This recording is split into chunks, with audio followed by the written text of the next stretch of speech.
वर्तमान ration card धारी आसला सबुठु बड़ खबर।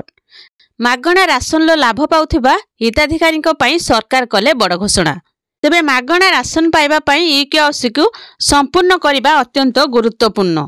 जदि आपण ताहा करंती नहीं तेबे या सहित आसुथिबा लाभरु आपण माने वंचित हेबे। सबुठु बड़ कथा है जे सरकार निर्देश देइछंती जे समस्ते एही तारीख सुधा निजर राशन कार्ड पई केवाईसी संपूर्ण करबा उचित। जनवरी 31 तारीख सुधा आपण मानकर ई-केवाईसी को संपूर्ण करबा सुनिश्चित करंतु। जदि आपण ए पर्यंत ताहा करिनांती तेबे मागणा राशन तालिकारु आपणकर नाम कटिबो। समस्त व्यक्तिविशेष को पई सेमानकर ई-केवाईसी तुरंत करबा जरूरी।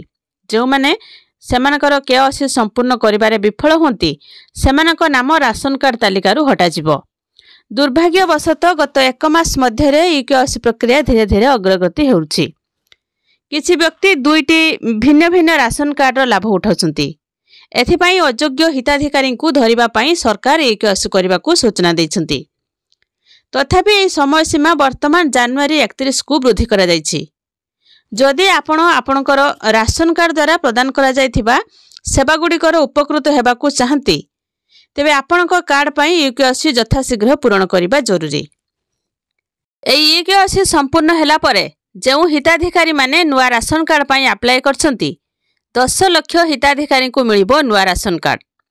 एहा सहित राशन कार्ड धारी को 1000 टंका नगद राशि मिलिबो। भारत सरकारनकर ए नुआ योजना रे जदि आपण माने केवाईसी करिथिबे तेबे आपण मानकू 1000 टंका मिलिबाकू जाउछि। वर्तमान एथिरे राशन सह मासिक 1000 टंका प्रदान करा जिवो। एथिपाई भारत सरकार ए नुआ योजना अनुसार ई-केवाईसी प्रक्रिया पूर्ण करबाकू जाउछंती।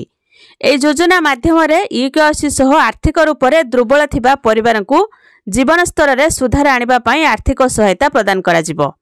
एठारे आर्थिक भावे दुर्बल थिबा परिवार को मासिक 1000 टंका दिया जाई सेमानकू आत्मनिर्भरशील करा जिवो। ए ई-केवाईसी प्रक्रिया पूर्ण हेबा परे एही योजनाटी लागू करा जिवो। तेबे वर्तमान जे लोक माने ई-केवाईसी करिनांती सेमाने तुरंत केवाईसी करिनियंतु। तेबे जनवरी 31 तारीख मध्यरे आपण माने एही राशन कार्ड रे केवाईसी करिनियंतु।